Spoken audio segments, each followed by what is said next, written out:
Avec un brin d'objectivité et ce qu'il faut de mauvaise foi, voici les flops du Salon de Genève selon Automoto.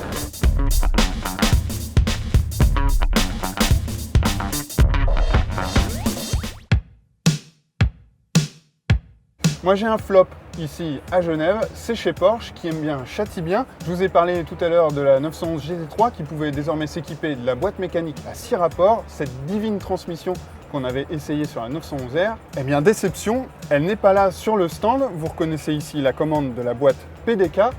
Bah alors chez Porsche, on n'assume pas ?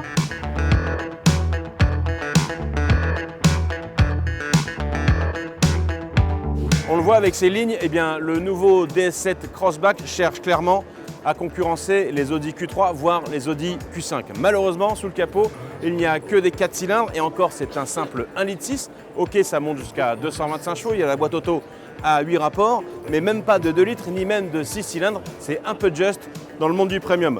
Pire, évidemment, ce DS7 Crossback ne propose pas de transmission à 4 motrices, alors que ses rivaux premium, donc Audi, Mercedes et BMW, évidemment, peuvent en avoir. Donc pour nous, ce DS7 Crossback, c'est un peu un flop.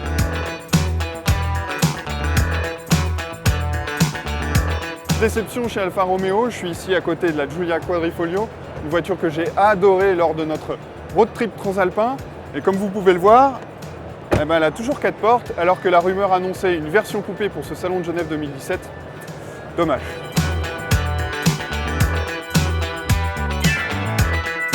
Le Renault Captur se contente d'un modeste restylage, nouvelle calandre et nouveau feu de jour en forme de C. Et à l'intérieur, c'est pareil, on nous parle d'une amélioration de la qualité perçue. Alors, il y a bien un petit quelque chose, mais la qualité plastique, c'est toujours pas ça.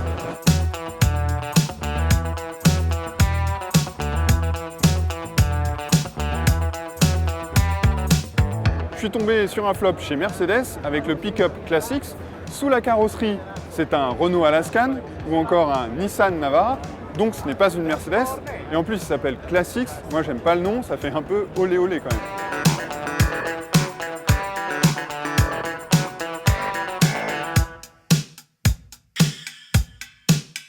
Pour les objets insolites, bienvenue chez Mansory. C'est un peu le musée des petites horreurs ou alors le rendez-vous des beautés gâchées. On trouve par exemple une Rolls-Royce avec un capot carbone façon marbre, c'est très étrange. Il y a aussi une Bentley Bentayga bodybuildée avec là encore une déco un peu bizarre sur le capot. C'est très voyant. Et enfin, summum du mauvais goût, une Maserati Levante d'une couleur un peu indéfinissable, capot carbone et orange assez voyant.